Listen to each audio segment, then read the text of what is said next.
digitar. E imediatamente a gente consegue ver o quão incrível que é isso daqui, porque ele deu a resposta instantaneamente, ou seja, para a experiência do desenvolvedor é incrível, a gente não vai precisar.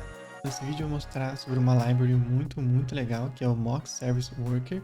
O foco dela é fazer mocks, ou seja, criar dados falsos ou dados, enfim, fakes, para substituir uma requisição a uma API externa, por exemplo. O diferencial disso daqui é porque geralmente quando a gente vai mocar alguma API, mocar alguma coisa, o que a gente acaba fazendo é, ao invés de fazer requisição, a gente vai retornar os dados mocados. Mas nesse caso aqui, na verdade, ele usa um Service Worker para interceptar as requisições no nível de rede. O que isso quer dizer? As requisições ainda vão ser feitas, né? Ou seja, a sua aplicação vai continuar sendo idêntica como ela mas as requisições vão ser interceptadas no meio do caminho e fazendo com que retorne os dados mocados. E eu preparei uma aplicaçãozinha aqui extremamente simples, né? Como dá para perceber, só para demonstrar como isso funciona.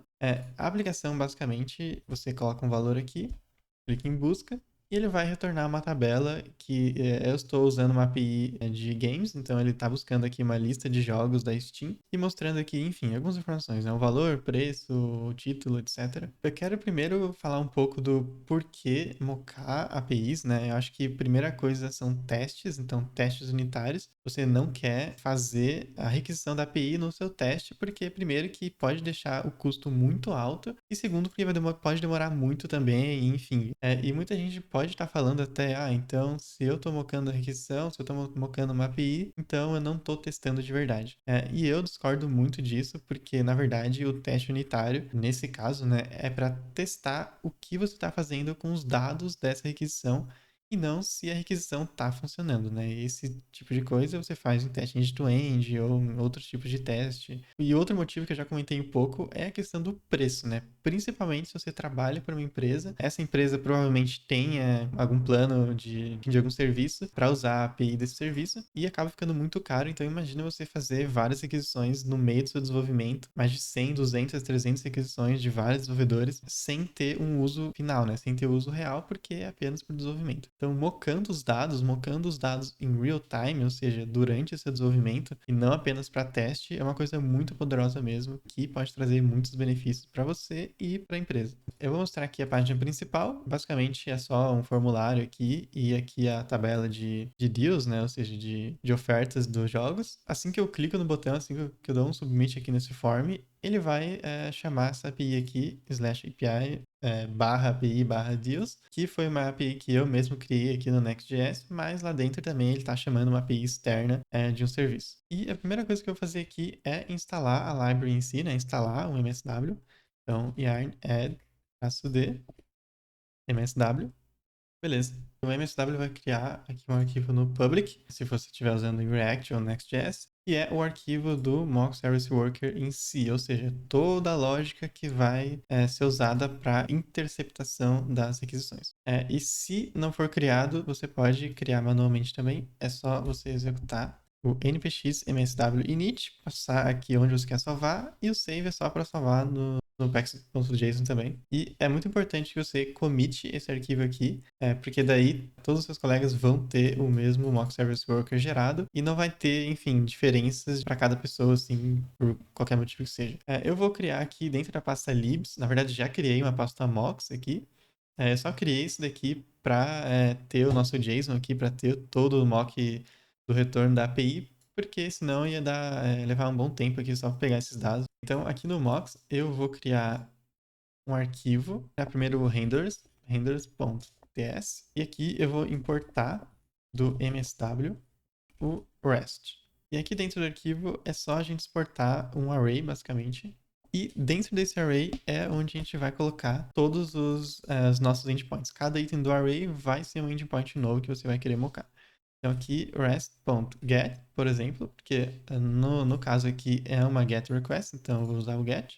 Eu vou passar aqui qual o endpoint, nesse caso /API/deals. Você não precisa passar os parâmetros, ele não vai capturar, mas existe um jeito de capturar, que eu já vou mostrar também. E aqui você pode colocar em Next.js, no caso, eu estou usando a URL relativa, mas se você estivesse buscando de uma API externa, você precisa colocar a API inteira aqui. Então, o que a gente faz aqui é apenas retornar o que a gente quer fazer com essa requisição. A gente quer retornar os dados mocados. Então aqui eu vou dar um res, e que nesse caso é um pouco diferente, né? Você primeiro chama o res e aqui dentro você usa o contexto para fazer o que você quiser. No caso, eu vou dar um res.json e eu vou importar o mock aqui, que é useMock. Então ainda não está pronto, né? Esse daqui é só o arquivo onde a gente vai configurar os handlers. Se você quiser, você pode usar, por exemplo, rest.post. O resto vai ser exatamente igual. Caso sua API tenha parâmetros, como por exemplo esse price aqui, você pode fazer isso aqui dentro mesmo, rec.url, e você já tem acesso a toda a sua URL aqui. Então, search params, você tem acesso a todos os parâmetros que foram passados para a URL. Então, aqui, por exemplo, price seria searchparams.price. Então, você, por exemplo, poderia adicionar um tipo. Caso fosse um tipo de alguma coisa, retornaria um mock diferente, enfim.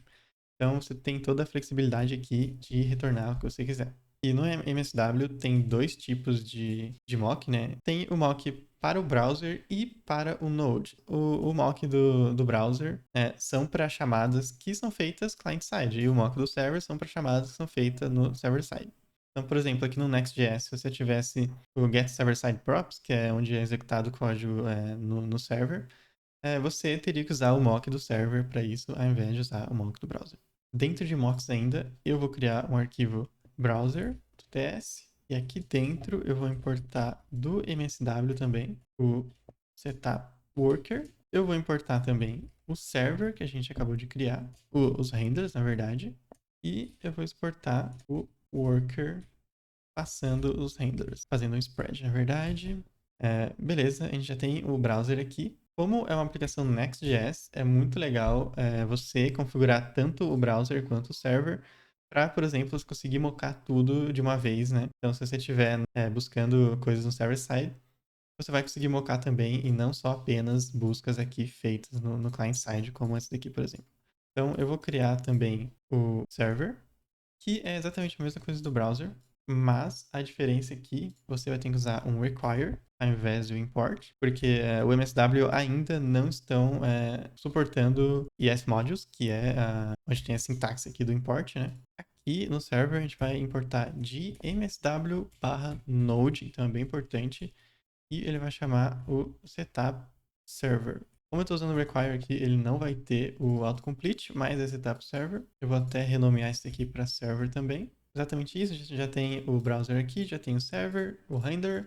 E no index, o que a gente vai fazer primeiro eu vou criar uma função, inicializar aqui os mocks, né? Então, como a gente vai saber qual, né? Como a gente vai saber se é o do browser ou se é o do server?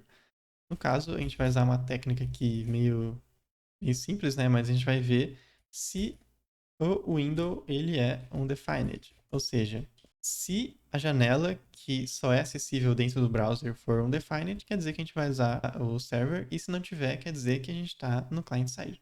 Então, se for o server, a gente vai importar do server. E se for do browser, a gente vai importar do browser. Vai dar aqui um worker.start initmocks e te dá um export em objeto vazio só para ele poder ser executado aqui para server. E eu vou adicionar um else aqui para ele não inicializar os dois ao mesmo tempo, né? E a gente vai importar o index aqui no underline app.tsx, que é a página principal do Next.js, né? Então a gente vai verificar. Na verdade, primeiro eu vou definir aqui uma variável que já está definida aqui, chamada nextPublicAPIMocking, para a gente poder ter um controle, né, de se a gente quer ligar essa API em real time durante o desenvolvimento ou se a gente quer deixar desligado. Eu já vou ligar aqui enable. Então a gente vai verificar if process.env. O nome da variável nextPublicAPIMocking for igual a enable. A gente vai dar um require aqui do nosso index /lib e mocks. Eu posso até vir aqui no mock, colocar qualquer coisa aqui. E vou digitar qualquer valor aqui, porque como a gente vai estar mocado agora, não importa o valor que eu digitar. E imediatamente a gente consegue ver o quão incrível que é isso daqui, porque ele deu a resposta instantaneamente. Ou seja, para a experiência do desenvolvedor é incrível, a gente não vai precisar ficar esperando 10 segundos a cada vez que a gente quer testar alguma coisa, porque vai ser tudo instantâneo. Eu imagino, por exemplo, um formulário gigante, que você tem que preencher várias coisas e demora 40 segundos para carregar alguma tabela, e eu falo isso por experiência própria mesmo, já tive que trabalhar com muitos formulários, com muitas aplicações desse jeito. Um dashboard, por exemplo, onde tem milhares de dados, milhares de cálculos no back-end, vai demorar muito para ter esse retorno. E uma aplicação React, só para a gente comparar aqui, é exatamente a mesma configuração, mas você não precisa configurar a parte do server, porque o React ele só vai fazer requisições client-side, né? Só vai fazer requisições nesse sentido aqui. Então você também não vai precisar do index. E ao invés de importar aqui no underline f, você pode importar, enfim, no arquivo index ou em qualquer outro arquivo principal, né? Beleza, agora que a gente já viu aqui como fazer essa parte de mocar as requisições em real time, e inclusive se a gente for inspecionar aqui, a gente vai ver que ele está fazendo a requisição aqui ainda. Então essa é a API real mesmo que eu estou usando para pegar os dados. É a barra API barra deals que a gente viu lá definida. Mas a diferença é que eu não sei se vou conseguir mostrar aqui. Ó, esses aqui são os dados mocados retornados. Enfim, eu não vou conseguir mostrar aqui, mas ele está usando o Service Worker para interceptar todas essas requisições para a gente e retornar aqui os dados mocados. Agora eu vou mostrar aqui o teste que eu fiz para essa página.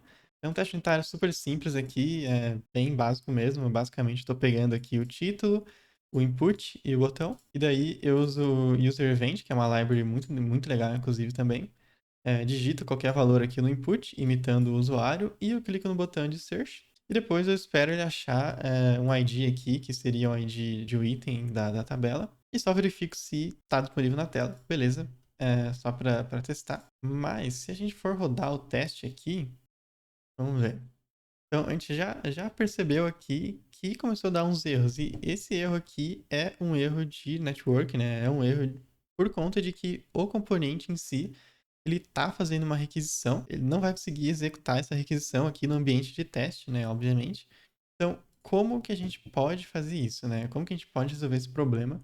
Então, aqui no Jest Setup, a gente vai fazer exatamente o que a gente fez no app, mas eu não vou precisar usar o .env aqui, porque não tem necessidade, né? A gente sempre vai estar mocando as APIs no unit testing com o Jest, então realmente não tem necessidade. Inclusive, eu não vou dar require, né? Eu nem precisava ter copiado isso, na verdade. Eu vou importar aqui do server, e eu vou importar o server aqui. A gente está importando o server porque ele não está rodando no browser, né? O Jest ele não cria um browser para você, então a gente precisa rodar aqui o do server. Beleza? Outra coisa que a gente tem que fazer é o before all, que vai ser executada antes de todos os testes de cada arquivo. A gente vai executar o server.listing. A gente está dando um listing antes de rodar todos os testes. E outra coisa é o after each, porque a gente não vai querer um mock atrapalhando no outro em cada test case que a gente tiver. Então é importante a gente dar um reset handlers. Então, a cada test case que a gente tiver em cada arquivo, a gente vai resetar todos os renders aqui. E os renders, só para lembrar, é o que a gente definiu aqui. Agora, se a gente for executar o teste, e na verdade eu preciso pôr um zero aqui, porque eu estou usando find all, yarn test, a gente vai ver que todos os testes passaram, porque ele não está tendo mais problema de fazer requisição, já que ele está sendo mocado e está retornando os dados, né? Na verdade, ele está fazendo a requisição, mas ele está sendo interceptado e retornando os dados mocados. Então, ele é perfeito até para testes unitários, porque primeiro que é muito fácil de configurar. A melhor coisa do MSW, na minha opinião, é que você usa só uma configuração, ou seja, um arquivo de renders aqui, e você consegue usar isso em qualquer lugar. Então, se você quiser usar na sua aplicação, no teste, em qualquer coisa, até Storybook, por exemplo, é uma boa aplicação. Então, se você tiver um componente que faz requisições e você quer mostrar esse componente em um Storybook, você pode usar o mock aqui também. Você pode fazer exatamente a mesma configuração lá no arquivo main, se eu não me engano, do Storybook.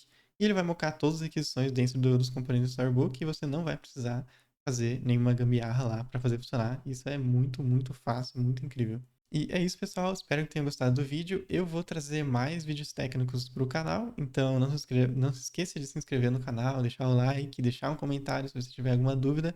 E o próximo vídeo também vai ser um vídeo técnico, vai ser um vídeo, na verdade, ensinando a fazer um plugin do Chrome, que tá dando erro aqui, porque eu ainda estou resolvendo alguns problemas, mas espero que vocês tenham gostado. E é isso. Valeu!